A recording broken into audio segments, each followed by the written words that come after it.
Assalamualaikum warahmatullahi wabarakatuh.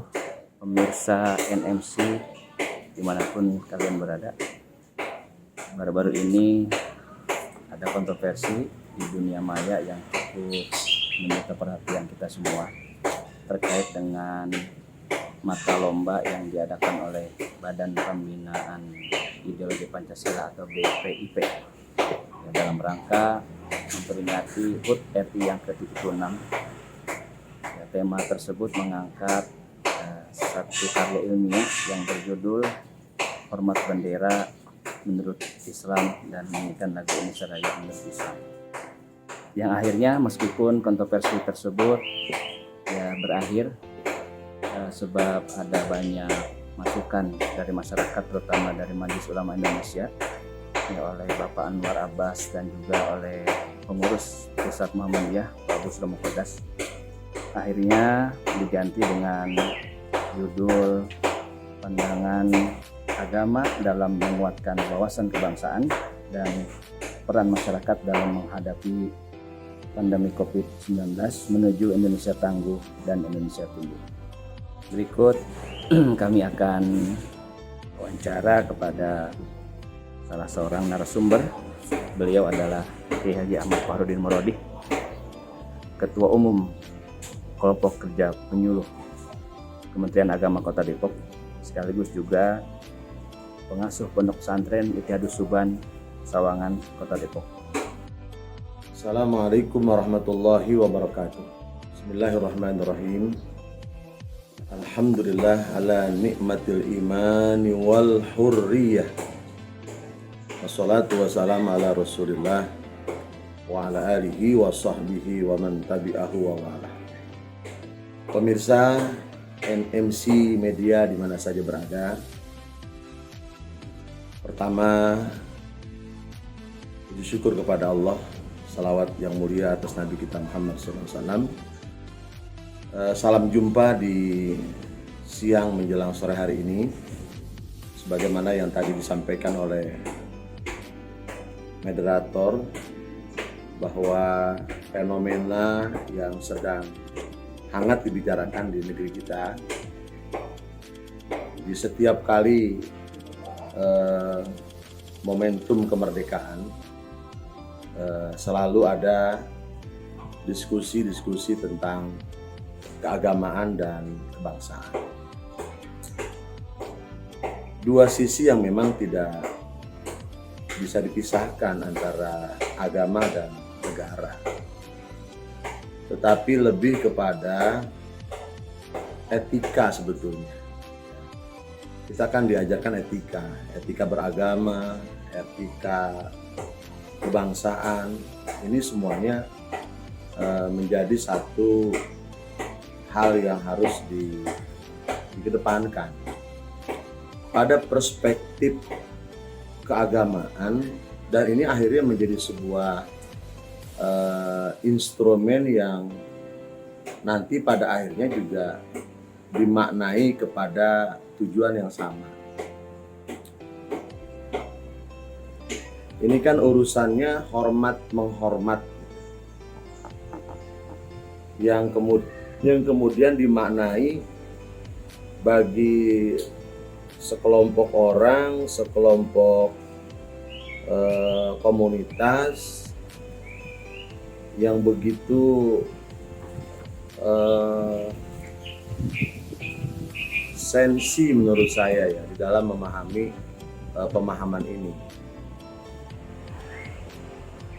Saya mencoba untuk berangkat juga dari sebuah perspektif agama di mana Rasulullah Shallallahu Alaihi Wasallam sebagai sentral keteladanan manusia di bumi ini juga telah memberikan pembinaan kepada sahabat.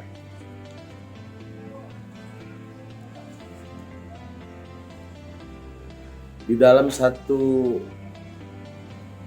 keterangan bahkan dikisahkan di situ bagaimana Rasulullah menunjukkan bahwa Rasulullah itu telah memberikan pelajaran kepada sahabat dan mafhumnya kepada kita. Satu kisah bagaimana Rasulullah ketika sahabat ini datang, ketika sahabat ini datang atau Rasul datang ke majelisnya sahabat, itu Rasulullah selalu diberikan penghormatan oleh para sahabat dengan berdiri. Tetapi Rasulullah melarang itu. Kata Rasulullah, jangan kalian berdiri sebagaimana mereka menghormati para pembesar-pembesarnya. Karena Rasulullah khawatir Rasulullah sahabat ini kemudian mengkultus Nabi sebagai Tuhan. Maka begitu taatnya para sahabat, ketika dilarang berdiri oleh Rasulullah, duduk semua mereka. Tapi sejarah mencatat, ada satu sahabat yang bernama Hasan bin Thabit. Beliau ternyata tidak mengikuti perintah Nabi, membuat sahabat yang lain pun kaget. Kaget karena tidak mengikuti perintah Rasul yang mulia. Tapi apa yang terjadi? Tiba-tiba seorang sahabat yang bernama Hasan bin Thabit ini mengeluarkan kalam yang begitu cantik, mengeluarkan kalimat yang begitu indah. Kata beliau, "Qiyami lil azizi alayya fardun wa tarkul fardi ma huwa mustaqimun ajibtu liman lahu aklun wa fahmun yaro hadal jamala walayatu." Kata sahabat Hasan begini, berdirinya aku atas orang yang begitu mulia, yaitu Rasul Sallallahu Alaihi Wasallam. Beliau katakan, sesungguhnya aku melakukan sesuatu yang fardu. Kemudian sahabat Hasan bin Thabit mengatakan, wa tarkul fardu ma huwa mustaqimun. Orang-orang yang meninggalkan keparduan, tandanya orang itu tidak lurus, tidak benar. Kemudian dilanjutkan oleh sahabat ini, ajibtu liman lahu aklun wa fahmun yara hadal jamala wala yakun. Aku heran, kata beliau. Aku heran. Ya. Melihat orang yang begini cantik, yang begitu indah, yang begitu sempurna, kemudian mereka tidak berdiri. Nah, setelah mendengar kalimat ini, sahabat-sahabat yang tadi duduk tiba-tiba berdiri di hadapan Rasulullah, dan Rasulullah meyakinkan bahwa sahabat itu tidak sampai mengkultuskan Nabi. Nah, ini masalahnya. Rasul yakin bahwa sahabat itu tidak mengkultuskan Nabi sebagai Tuhan. Terus sebatas apa? Sebatas penghormatan saja. Ikroman wa ta'ziman. Sebagai orang yang diagungkan oleh Allah, yang dimuliakan oleh Allah. Jadi sebatas itu saja. Nah, berangkat dari pesan dan kisah ini, sesungguhnya mereka-mereka yang memberikan penghormatan kepada merah putih, kemudian menyanyikan lagu kebangsaan, itu nyaris sedikit pun tidak ada di benak mereka, di dalam batin dan iman mereka itu kemudian menyembah bendera gitu, tidak ada. Ya, tapi sebatas ikroman wa ta'diman. Ya, karena merah putih ini disimbolkan sebagai sebuah media, sebuah apa ya? Ya, sebuah simbol kemerdekaan gitu. Jadi ketika berkibarnya merah putih ini, sesungguhnya yang terbayang itu adalah pejuang-pejuang merah putih itu.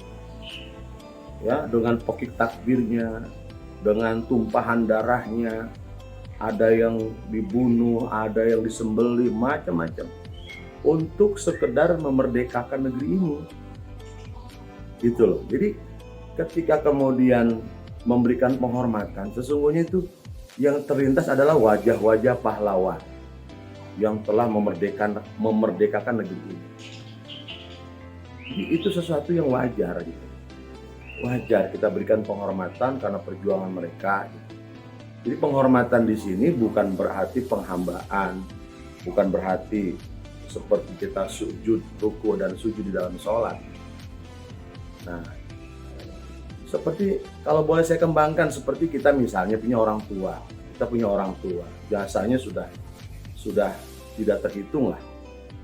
Ya. Kalau kata Al-Habib Abdullah bin Al-Haddad, satu saja adanya kita di bumi ini karena ada orang tua. Nah kemudian orang tua ini kita cium tangannya sebagai anak, ya, kita cium dengan hidung kita. Itu tidak sama sekali mengkutus orang tua sebagai nabi, sebagai rasul, apalagi sebagai Tuhan. Sama sekali tidak, tetapi penghormatan, adab, ya, etika, ya, sama sekali tidak. Jadi kalau kemudian dianggap mengkutus, menyembah Tuhan selain Allah gitu, ya mohon izin, itu sesungguhnya kesalahan yang sangat tidak benar gitu. Nah, demikian juga ketika semangat menggelora Indonesia tanah air itu kan hanya sebuah luapan kebanggaan sebagai anak negeri, ya, sebagai anak bangsa, ya, yang memang punya simbol. Di situ ada pesan-pesan bagaimana kita dengan keindonesiaan, dengan harapan semangat kebangsaan kita ini betul-betul tumbuh.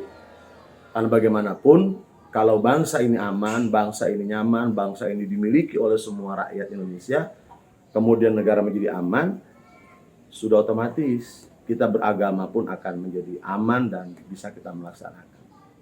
Jadi antara agama dan kebangsaan dan keagamaan ini memang tidak bisa dipisahkan. Akal kita sangat gampang menerimanya.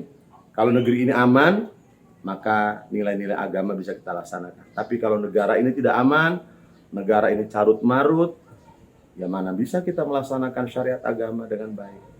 Demikian barangkali sahabat NMC Media di mana saja berada, ini sekedar pencerahan sajalah dari pribadi Al-Fakir Ahmad Farudin Muradi. Kurang lebihnya mohon maaf. Wassalamualaikum warahmatullahi wabarakatuh.